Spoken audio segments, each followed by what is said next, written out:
Yo, kembali lagi di fans bola uncensored. Weekend ini langsung saja Liga Inggris akan memasuki match day kelima dan match day kelima ini banyak match-match seru ya teman-teman, banyak match yang mantap lah pokoknya. Dimulai dari ada Derby Merseyside, lalu juga ada match antara Manchester United lawan Chelsea dan di penghujung match day ini ada Arsenal lawan Manchester City. Banyak big match dan kita akan bahas satu-satu dimulai dari Derby Merseyside. Langsung aja teman-teman. Di pertama nantinya jam 18.30 ini akan berlangsung laga antara Liverpool melawan Everton. Ini Derby Merseyside yang akan digelar pertama di Anfield ya. Jadi masih belum main di stadion barunya Everton nih. Liverpool masih dalam tren sempurna, 4 kali kemenangan dari 4 laga, sedangkan itu Everton pun lumayan, dari 4 laga berhasil mengumpulkan 7 poin dari 2 kemenangan, 1 draw. Dan Liverpool juga baru saja menang di Liga Champions lawan Atletico Madrid dengan skor tipis 3-2. So far ya, Liverpool ini masih diunggulkan melawan Everton, dilihat dari trennya, dilihat dari kedalaman skuad yang ada. Namun yang akan menjadi catatan di sini adalah siapakah yang akan menjadi pe- pemain nomor 9 ataupun starter pada saat melawan Everton nanti. Kalau kita lihat teman-teman dari laga kemarin, berarti ya, laga Champions League lawan Atletico Madrid, ini Alexander Isak ini hanya main sekitar 56 menit dan memang belum memberikan kontribusi yang cukup baik. Menciptakan beberapa peluang, namun belum ada yang berbuah gol. Sedangkan kalau jika ingin kita bandingkan, striker satu lagi yang baru datangkan oleh Liverpool musim panas ini adalah Ugo Ekitike. Tampil cukup baik, sudah mencetak gol sejak Community Shield, sejak lawan Crystal Palace. Lalu juga mencetak gol lawan Bournemouth di laga pembuka dan mencetak gol di laga melawan Newcastle United. Ini tentunya akan menjadi PR yang sangat sulit bagi Arne Slot. Tentunya Derby Merseyside ini sangat bergengsi meskipun Liverpool akhir-akhir ini sangat dominan dan cukup dominan terhadap Everton. Kemenangan harus menjadi garansi apalagi bermain di Anfield. Ya itu paling kemungkinan starter yang akan diturunkan oleh Liverpool hampir sama. Di penjaga gawang masih ada Alisson, lalu pun kanan kemungkinan Frimpong akan kembali bermain sejak menit awal, tidak memainkan Soboslai sebagai false back ya, yang nanti yang diplot sebagai bek kanan, namun kenyataannya saat bermain bermain sebagai pemain tengah. Dan Milos Kerkez kemarin saat melawan Burnley secara mengejutkan diganti di menit 30-an di babak pertama. Ya, tentunya ini menjadi apa ya? Bukan menjadi sinyal juga ya. Jadi kan sepertinya memang Kerkez ini belum terlalu nyetel ataupun paham dengan formasi dari Arne Slot, but that's okay. Masih banyak waktu untuk memperbaikinya. Tapi kemungkinan Milos Kerkez masih tetap akan tampil sejak menit awal sih menurut saya ya.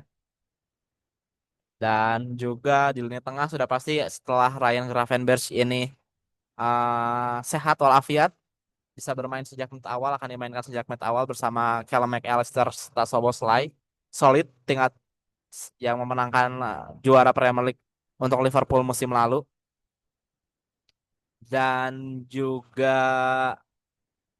lini serang ini dia yang menjadi catatan. Salah masih menjadi tumpuan Liverpool meskipun dari segi penyerangan Liverpool cenderung lebih dominan di sisi kiri menurut saya, dari saya menonton beberapa match Liverpool.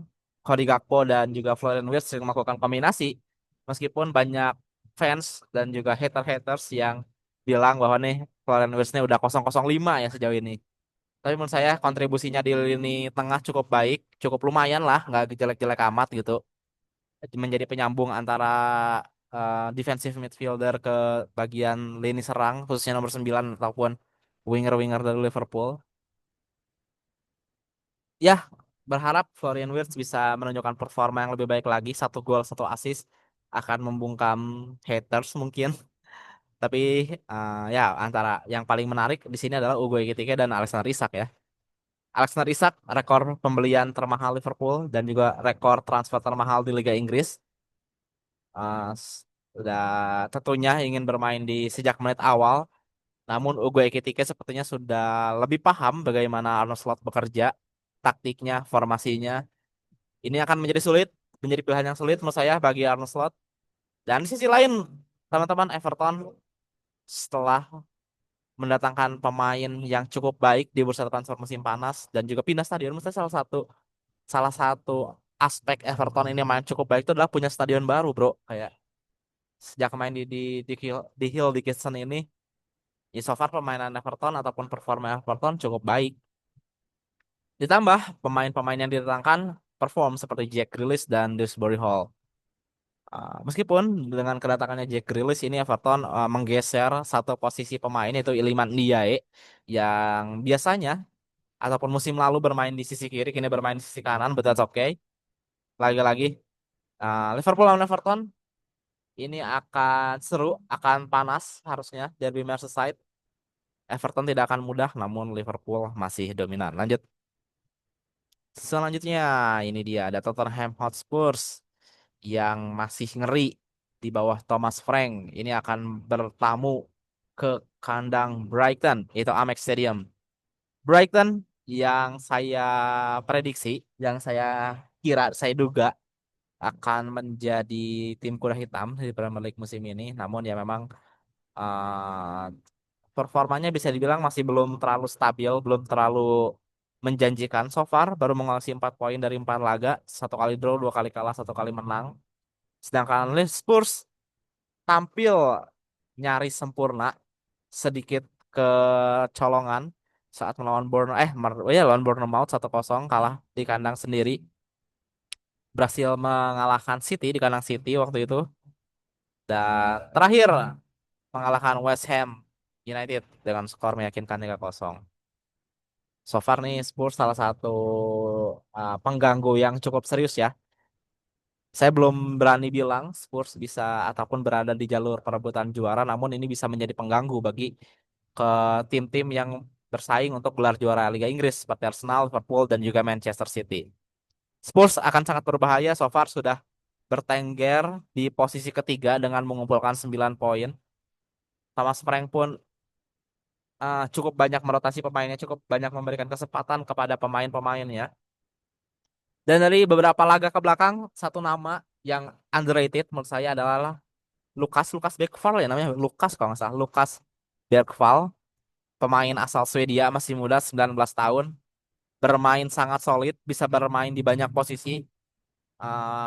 Waktu itu pernah diplot sebagai wingback, namun posisi utamanya sebagai pemain tengah dan musim ini di bawah Thomas Frank ini dia bermain di lini tengah. Cukup baik, mencetak bisa mencetak gol juga saat lawan West Ham. Ia mencetak gol dan ya lawan Villarreal kemarin Liga Champions gol bunuh diri ya yang dari Villarrealnya. Tapi ia tampil solid di lini tengah bersama dengan Gio Palhinha dan juga Pape Matar. Ini salah satu nama yang underrated, mungkin akan menjadi salah satu yang pembeda ya di antara laga melawan Brighton Hove Albion. Dan satu lagi posisi nomor 9 yang masih saya bingung. Ini siapa nantinya yang akan mengisi posisi nomor 9 di Tottenham Hotspur. Yang tampil baik sebenarnya ini ada Richarlison yang memang bisa mencetak gol atau sudah mencetak gol. Namun pada saat melawan West Ham, Thomas Frank menurunkan si Mathys Tel sejak menit awal. Dan di bangku cadangan Tottenham ini masih mempunyai Randall Kolo dan juga Dominic Solanke. Padat di lini depan persaingan dan praktis Spurs menggunakan formasi 4-2-3-1 atau 4-3-3 sehingga membutuhkan satu striker sehingga ini keempat nama ini akan bersaing untuk satu tempat. Menarik siapakah yang akan diturunkan mengingat kalau dari awal musim dan kemarin Liga Champions main Richarlison main sejak menit awal dan baru kemarin saja ya lawan West Ham nih si Matic Stel nih main sejak menit awal. Richarlison memiliki kemungkinan untuk tampil sejak menit awal. Namun peluang ataupun kompetisi memperebutkan ini masih terbuka.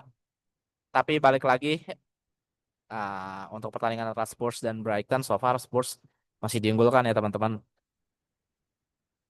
Oke lanjutlah kita ke Burnley melawan Nottingham Forest. Ini kedua tim yang memang memiliki running yang cukup buruk, memiliki run yang cukup buruk di awal musim. So far Burnley ini dari 4 laga baru saja meraih satu kemenangan, itu pun melawan sesama tim promosi Sunderland di kandangnya sendiri.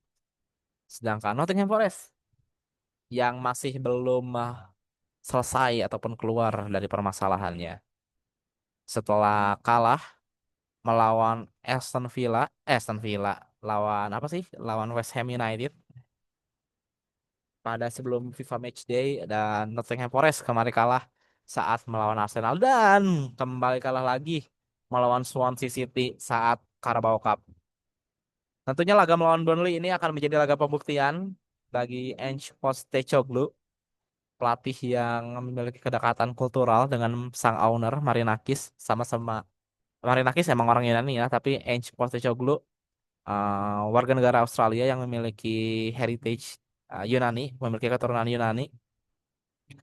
Dan Burnley ini tim promosi yang memang tidak terlalu beruntung ya, seperti saat melawan Liverpool, kebobolan di menit-menit akhir melalui penalti, dan kalah tipis melawan Manchester United 3-2, serta ya waktu lawan Tottenham di awal-awal berat ya 3-0, dan dari awal musim pun dia laganya cukup berat-berat. Pertama lawan Spurs, lawan Sunderland agak bernapas sedikit, lalu lawan United dan lawan Liverpool.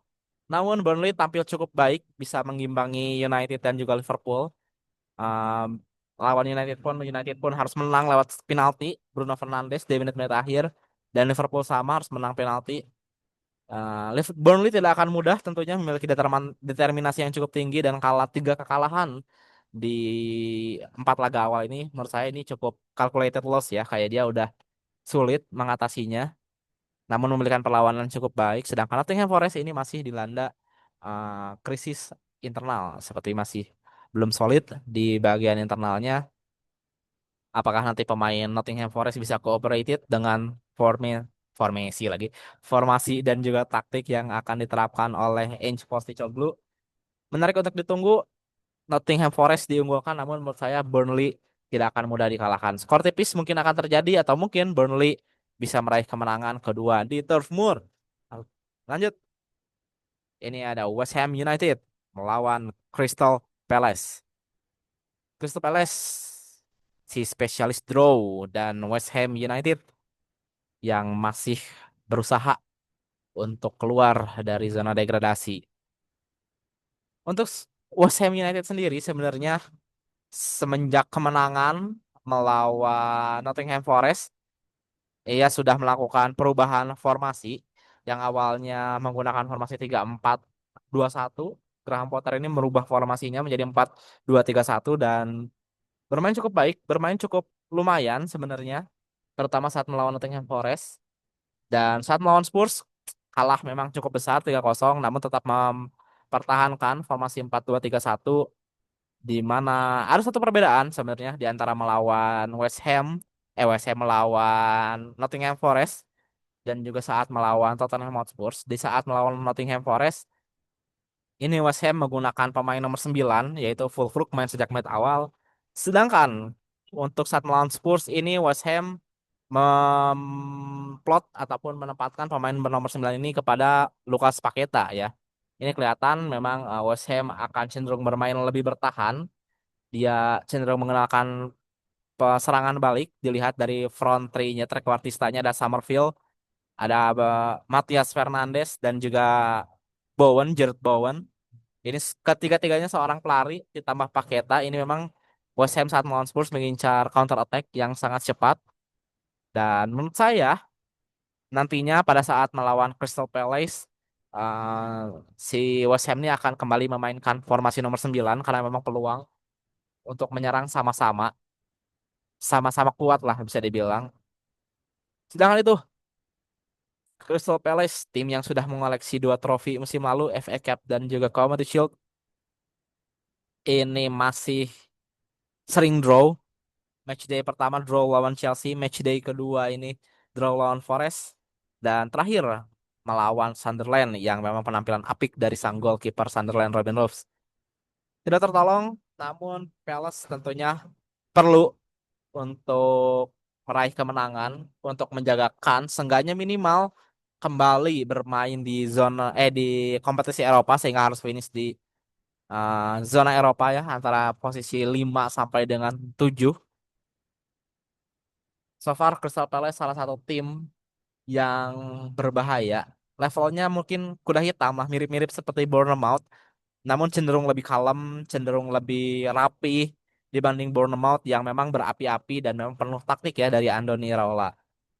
Sedangkan untuk dari Glasner ini yang memenangani Crystal Palace, dia cenderung lebih berhati-hati, lebih melihat bagaimana cara lawan bermain sehingga minim sekali terjadi kesalahan di Crystal Palace terlihat saat ia berhasil menahan imbang Liverpool di Community Shield sehingga akhirnya berujung ke adu penalti. Lalu juga saat melawan Chelsea dan mungkin saat melawan West Ham ini Crystal Palace akan sedikit lebih menyerang dan tentunya membutuhkan poin untuk bisa terus merangsek ke zona Eropa. Lanjut. Wah, ini dia nih. Di jam 9, aku lupa lagi nggak nyebutin jamnya ya. Di jam 9 ya tadi dua laga awal nih yang disebutin antara Brighton dan Spurs, Burnley, Nottingham, West Ham, Palace ini semuanya main jam 9 malam ya teman-teman hari Sabtu. Dan satu lagi match yang main jam 9 malam hari Sabtu ini ada Wolverhampton Wanderers melawan Leeds United. Wolves, tim papan bawah, tim juru kunci ini masih berusaha meraih kemenangan perdananya. Dan Leeds United, tim promosi yang juga belum terlalu baik pencapaiannya, baru saja menang sekali dan draw sekali. Tentunya Leeds United ingin terus meraih kemenangan untuk terus bertahan di Premier League. Namun Wolves pun ingin menunjukkan bahwa ia masih layak untuk bermain di Premier League terlepas dari investasi yang dilakukan di bursa transfer musim panas terutama menjelang deadline ya. Dan kabarnya pun Vitor Pereira, sang pelatih Wolverhampton Wanderers ini sudah memperpanjang kontrak di Wolves sampai dengan 2027 dan tentunya ini memberikan sinyal ataupun memberikan sinyal bahwa manajemen Wolverhampton ini masih percaya kepada Vitor Pereira setidaknya untuk 2 tahun ke depan. Dan kesempatan atau pertandingan melawan Leeds United sendiri menurut saya ini akan sangat dimanfaatkan oleh Wolverhampton Wanderers bermain di Molineux di kandangnya sendiri. Masih belum mendapatkan kemenangan. Kemarin saya menonton antara match melawan Newcastle United lawan Wolverhampton. Memang di menit-menit awal nih Wolverhampton kelihatan sangat ngotot ingin meraih kemenangan. Namun sayang kalah lawan Newcastle United yang jauh lebih tenang. Kita lihat apakah nantinya Wolverhampton bisa meraih kemenangan perdananya ataupun Leeds mungkin yang malah akan menang. Ini pun kesempatan ya buat Leeds yang memanfaatkan performa buruk dari Wolverhampton. Namun dari opini saya pribadi, dari prediksi saya pribadi, saya memprediksi bahwa Wolves akan meraih kemenangan perdananya karena ini merupakan melawan tim promosi. Mereka sudah tidak ingin lagi terus-terusan kalah tentunya. Ini merupakan peluang yang cukup besar untuk meraih kemenangan perdana di Premier League musim ini. Lanjut, ini dia teman-teman match yang big match yang mantap antara Manchester United melawan Chelsea di Old Trafford. Ini saya mau tanya dulu ya, kapan terakhir kali Chelsea menang di Old Trafford? Katanya sih 2013 ya. Eh, di Old Trafford. Anjay. Kita lihat terakhir. Yuk, internet. Yuk. 2013, 2012, 2013.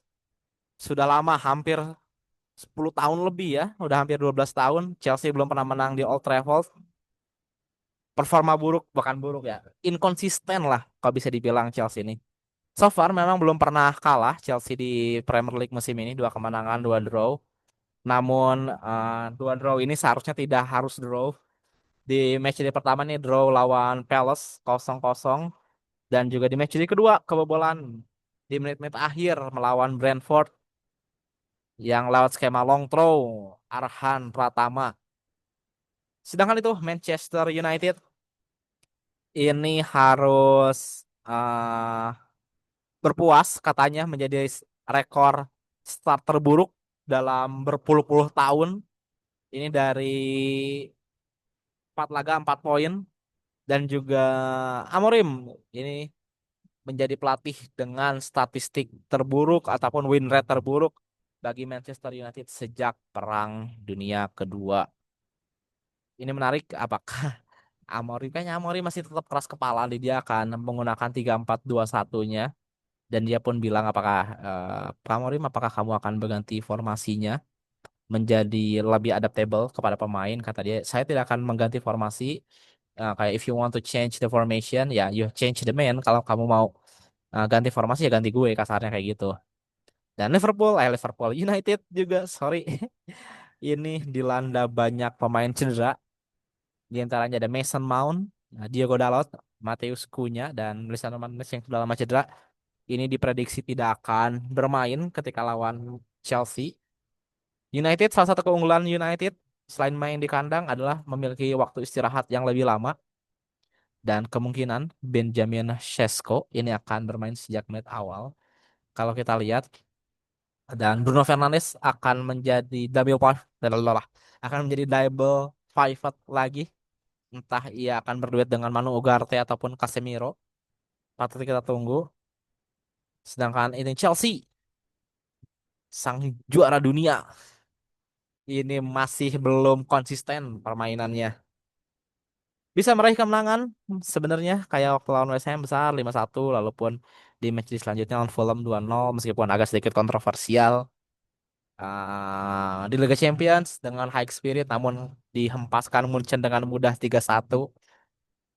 Chelsea ini belum terlalu solid, terutama di sisi kiri. Ini yang menjadi catatan menurut saya salah satu permainan ataupun sisi terlemah di Chelsea adalah sisi bagian kiri, terutama bagian sayap.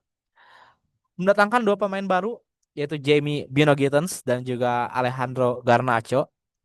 Masih belum kelihatan performanya berbanding terbalik dengan pemain muda yang bermain di sisi kanan, yaitu William Estevao yang tampil cukup baik meskipun baru mencetak gol sekali, tapi performa di lapangannya cukup signifikan ya. Lah, Bino Gittens dan Alejandro Garnacho ini masih belum kelihatan. Bino Gittens mungkin sudah bermain beberapa kali dan Garnacho sudah 2 kali main ya kemarin lawan Brentford dan juga lawan Munchen. Masih belum kelihatan. Ya mungkin masih beradaptasi dengan taktik dari Enzo Maresca. But ya mereka harus cepat beradaptasi. Bukan tidak mungkin nanti di laga melawan United ini yang akan mengisi sisi kiri adalah Pedro Neto, di mana William Estevao kemungkinan bisa saja bermain sejak menit awal, mengingat Cole Palmer ini sudah fit dan akan mengisi posisi nomor 10 atau Chelsea akan menggunakan formasi yang sedikit aneh seperti saat melawan Bayern Munchen, teman-teman. Kalau kita lihat, kita akan sedikit bedah saat melawan Bayern Munchen dan nantinya kita kulik juga saat sesi Liga Champions. Namun sedikit spill aja, di saat melawan Liga Champions kemarin, Chelsea ini menurunkan dua sayap kanan yang mana ada Malo Gusto dan juga Rich James. Rich James ini bermain menemani Caicedo di tengah sebagai DMF, diplot sebagai DMF. Sedangkan untuk Cole Palmer bermain di sisi kanan, Pedro Neto di sisi kiri, dan Enzo Fernandez diplot sebagai pemain nomor 10. Tentunya ini menjadi unik ya. Melihat dari profil pemain yang lebih cocok menurut saya mengisi nomor 10 di Chelsea adalah Cole Palmer. Sedangkan untuk sayap yang memang elektrik, yang memang cepat lebih cocok kepada Pedro Neto, Jamie Bino Gittens, lalu juga Estevao ataupun Alejandro Garnacho. Ya namun itu nanti kita lihat apakah Enzo Maresca akan melakukan beberapa perubahan di lini depan dan juga untuk lini belakang. Apakah nantinya duet lini tengah ini akan masih dipercayakan kepada Tosin dan juga Chalobah ataupun Fofana yang mulai diberikan kesempatan oleh Maresca terutama saat melawan Brentford akan bermain sejak menit awal. Namun feeling saya sepertinya Tosin dan juga Chalobah ini akan bermain sejak menit awal. Saya berharap Chelsea yang menang, namun Old Trafford tidak akan mudah. United somehow saat melawan Big Six ini jadi jago Dan catatan kita belum pernah menang dari 2013 ini akan sulit untuk ditembus. United banyak masalah, begitupun dengan Chelsea, namun Chelsea sedikit lebih diunggulkan dengan performa yang sedikit lebih baik dari Manchester United. Oke, teman-teman lanjut. Selanjutnya di hari Minggu jam 2 pagi ada derby London Barat lagi. Setelah kemarin ada derby London Barat antara Chelsea dan Brentford, minggu lalunya lagi ada derby London Barat antara Chelsea dan Fulham. Sekarang derby London Barat antara Fulham dan Brentford. Gantian yang main.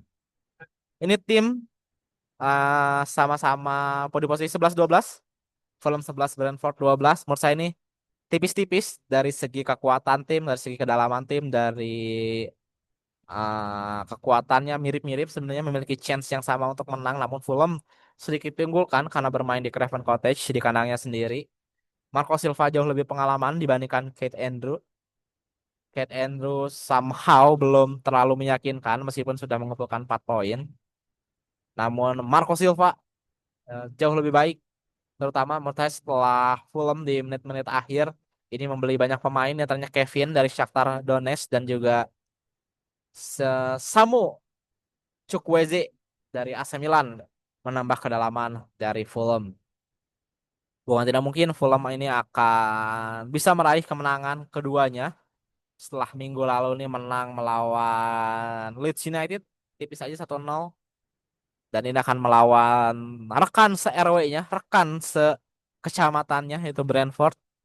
Kita lihat siapa yang akan menang di derby London Barat yang mungkin sedikit terlupakan, but somehow tetap derby London Barat. Fulham diunggulkan, namun Brentford ya balik lagi tidak akan mudah ya.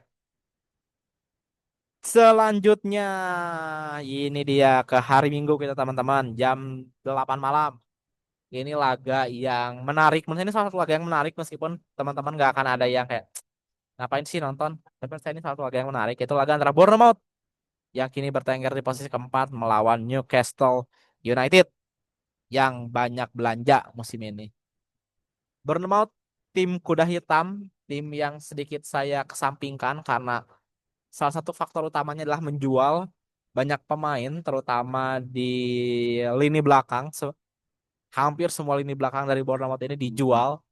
Namun si Andoni Iraola ini berhasil membangun kembali timnya dengan semangat yang sama, berhasil meraih 3 kemenangan dari 4 laga. Itu pun di laga pertama kalahnya melawan Liverpool.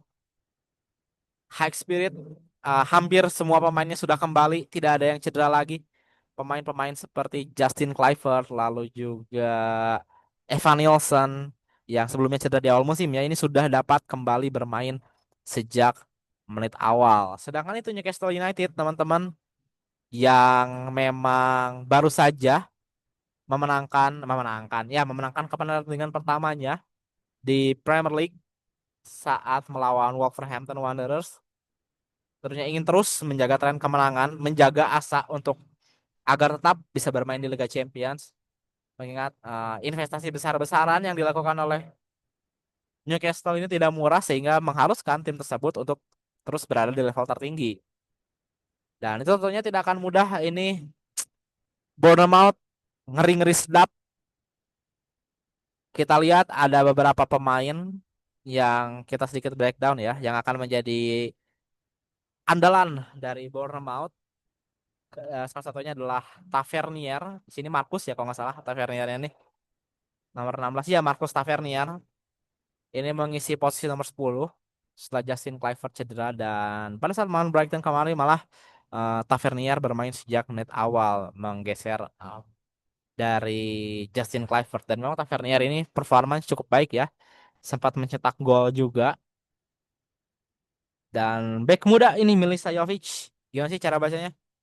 Nomor 44 Milos Savljevic, masih 18 tahun guys, dan kemarin debut saat melawan Brighton dan dengan gagah dan berani tampil cukup baik.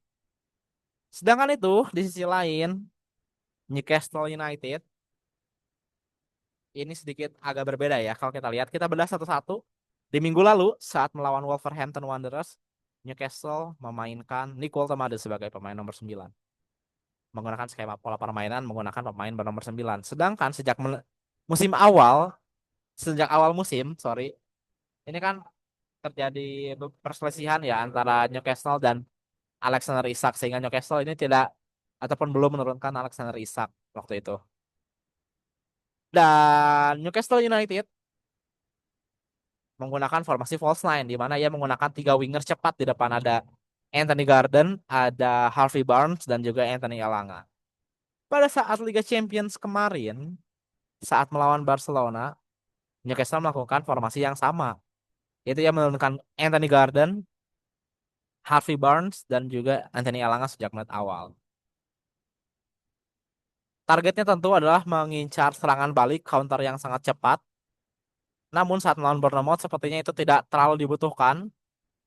Saya berharap pemain baru Iwan Wisa bisa turun langsung. Meskipun tidak di ini kan ya misalnya ingin memarkir Nick Woltemade bisa menurunkan Iwan Wisa. Namun sepertinya feeling saya Nick Woltemade ini yang akan kembali bermain sejak menit awal. Mungkin di sisi kiri ini Anthony Gordon akan kembali bermain berduet dengan Jacob Murphy yang ada di kanan. Lini tengah solid tidak tergantikan ada Joelinton, Bruno Guimaraes dan juga Sandro Tonali. Begitupun di lini belakang tidak ada yang cedera, masih keren. Paling ya Lewis Hall yang masih menjadi pemain cadangan di sisi kiri diisi oleh Livramento, sedangkan kanan Kieran Trippier. Ini laga yang akan seru menurut saya antara permainan khas Inggris Eddie Howe di Newcastle United melawan permainan agresif dari Andoni Iraola yang memang basicnya adalah dari Spanyol. Saya nggak tahu siapa yang menang, namun saya berharap ini laga bisa menghasilkan cukup banyak gol ya. Saya nggak tahu siapa yang menang, jujur draw aja lah. Tapi seenggaknya draw dengan banyak gol, 2-2 ataupun ya 3-3 kalau boleh lah. Oke, teman-teman, langsung ke laga nomor 9. Di sini ada Sunderland lawan Aston Villa. Sunderland menjadi tim promosi yang tampil cukup baik musim ini, dua kemenangan, satu draw, 7 poin dan bertengger di posisi ketujuh. Sedangkan itu Aston Villa ini performanya cukup buruk. So far di sudah 4 laga hanya mengoleksi 2 poin, kini bertengger di posisi 19 dan belum pernah mencetak satu gol pun. Sebenarnya saya lebih menjagokan Sunderland di laga kali ini. Sunderland sangat high spirit, sangat bertekad, sangat haus akan kemenangan terlihat dari cara mainnya. Pemain-pemain mudanya cukup baik tampilnya. Noah Sadiki, lalu pun James Dean Talby, Simon Adingra, lalu pun si apa lagi ya? Banyak lah pokoknya. Dan kipernya, salah satunya yang menjadi perhatian itu Robin Roofs, kiper asal Belanda yang mungkin akan menjadi ancaman Bart Verbruggen yang kini menjadi kiper nomor satu Belanda. Robin Roofs tampil cukup meyakinkan, tampil cukup mantap. Apalagi saat melawan Palace kemarin melakukan 6 saves, cukup baik. Dan Aston Villa ini masih masih kaku ya, masih belum dapat mencetak gol so far. Kayak si pertahanan ini masih belum baik. Pertahanan penyerangannya itu masih belum baik ya, masih belum oke. Sebenarnya Aston Villa ini mempunyai dua eh apa ya bisa dibilang striker yang memang cukup tajam seperti Oli Watkins yang musim lalu, ya mungkin 2-3 musim lalu kita tahulah bagaimana performanya. Lalu pun Evan Guesan dari Prancis yang memang masih belum mencetak gol perdananya. Nah, Aston Villa juga memiliki beberapa kendala. Di antaranya ada 3 pemain yang cedera, itu ada Yuri Tillemans, Boubacar Kamara, dan juga Amadou Onana. Ini akan menjadi tantangan untuk Unai Emery. Siapakah nanti yang akan mengisi posisi dari Tillemans ya? Apakah Bogart ataupun siapa nih? Kayaknya slot di lini tengah pun sudah hampir habis nih Aston Villa. Kebanyakan yang cedera. Ya, saya sedikit menunggukan Sunderland tampil cukup baik, tampil cukup solid, tampil haus, kelihatan banget ingin meraih kemenangan. Investasi yang diberikan cukup besar. Target minimal di bertahan di Premier League sudah hilang. Kini targetnya finish di papan tengah minimal. So, welcome back Sunderland. Ya, you're doing a good job. Lanjut. Aduh, lama juga nih. Terakhir partai big match, ini super big match. Partai antara guru dan murid. Partai antara siapa yang paling serius memburu gelar Premier League, antara Arsenal melawan Manchester City. Di sini teman-teman, sejujurnya Arsenal sedikit lebih diunggulkan daripada Manchester City. Mengapa? Karena Arsenal ini salah satu klub yang memiliki kedalaman skuad yang cukup ataupun sangat baik dapat saya bilang. Seperti contoh saat kemarin melawan Athletic de Bilbao, di mana sesuai prediksi saya, Eberechi Eze ini akan mengisi posisi utama di winger kiri Arsenal. Dan saat Eze buntu, Arteta memasukkan Martinelli, dan Martinelli mencetak gol serta memberikan assist kepada Leandro Trossard. Banyak opsi yang diberikan Arsenal di saat buntu, di saat ada pemain yang cedera. Opsi itu ada, baik itu dari pemain lapis duanya, dari pemain mudanya. Arteta diberikan banyak pilihan di saat ada pemain yang cedera. Seperti musim ini saja, saat Bukayo Saka dan Martin Odegaard cedera, ya Mikel Arteta tidak terlalu kebingungan atau tidak terlalu keblinger, kepusingan seperti musim lalu. Di lini tengah cukup solid, bisa diisi oleh Zubimendi di posisi nomor 6. Norgard pun sudah sembuh kemarin bermain lawan Bilbao. Lalu juga Declan Rice yang bergeser posisinya menjadi lebih box to box. Dan juga Mikel Merino, pemain tengah rasa striker milik Arsenal yang bisa menjadi faktor pembeda. Sedangkan itu di Manchester City pun sama, punya banyak kasus badai cedera seperti Kovacic dan Calvin Phillips sejak musim awal. Lalu beberapa minggu lalu kalau nggak salah Omar Marmush, Ryan Ait Nuri dan Ryan Cherki juga cedera, belum bisa memperkuat skuad Manchester City. Namun Manchester City cukup solid, mengingat kemarin saat melawan Napoli berhasil menang 2-0. Kuncinya lagi-lagi berada di Erling Haaland, sang juru gedor, sang striker.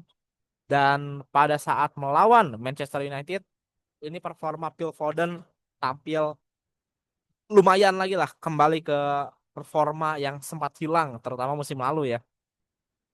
Phil Foden mencetak assist juga saat melawan Napoli, umpan manis kepada Erling Haaland. Kemungkinan prediksi saya juga ini, si Phil Foden ini akan kembali turun sejak menit awal, dan juga Jeremy Doku. Kemungkinan kita breakdown satu-satu ya. Manchester City strike keeper sudah pasti Donnarumma. Wah, levelnya jauh meningkat ya kalau kita lihat teman-teman. Manchester City di bawah Donnarumma ini, yang memang sebelumnya memiliki Ederson yang cukup baik. Kita harus memberikan kredit kepada Ederson selama beberapa tahun di Manchester City bagaimana penampilannya. Namun pelapis-pelapisnya seperti Mortega Oreno masih kayak yo, lalu juga James Trafford yang baru saja didatangkan mengalami masih nasib yang kurang baik, memiliki harga yang hampir mirip dengan Donnarumma. Kalau kita lihat di sini di transfer market, James Trafford-nya didatangkan dengan harga 31,2 juta euro, sedangkan Gianluigi Donnarumma didatangkan dengan harga 30 juta euro. Tapi kualitasnya jauh Donnarumma. Masih 26 tahun tapi pengalamannya sudah segudang, menjuarai Euro bersama Italia, debut sejak umur 16 tahun dengan AC Milan, bermain di level tertinggi bersama Paris Saint-Germain. So saat di City ini sudah amat sangat matang. Dan di lini belakang kalau kita lihat, kemungkinan akan memasang 4 center back lagi ya. Abdul Qadir Kusanov, lalu juga Diaz, Gvardiol dan juga Nathan Ake. Di sini ada yang unik di mana biasanya Nathan Ake yang bermain lebih masuk ke tengah, dan Gvardiol yang memainkan role LCB. Ini Gvardiol sedikit memain ke tengah ya, meskipun cukup sering maju juga. Dan Rodri sudah bermain sejak menit awal meskipun belum terlihat kontribusinya seperti saat dia memenangkan Ballon d'Or. Tierney Reinders tentunya menjadi mesin di lini tengah bersama dengan Bernardo Silva. Dan feeling saya di winger ini City akan kembali memainkan Phil Foden dan juga Jeremy Doku yang bermain cukup baik pada saat melawan Napoli dan juga Manchester United. Laga akan sengit, namun dengan sangat berat hati saya bilang Arsenal sedikit diunggulkan. Ya udah aja teman-teman, mungkin segitu aja untuk ulasan Premier League Matchday kelima. Nikmati weekend ini, banyak laga-laga seru, hampir laga-laga Premier League ini seru-seru dari mulai yang pagi antara Derby Merseyside Liverpool dan juga Everton, lalu di agak malamnya dikit ada Chelsea lawan United, dan besok malamnya ada Arsenal melawan Manchester City. So enjoy the weekend guys. Thank you. Goodbye.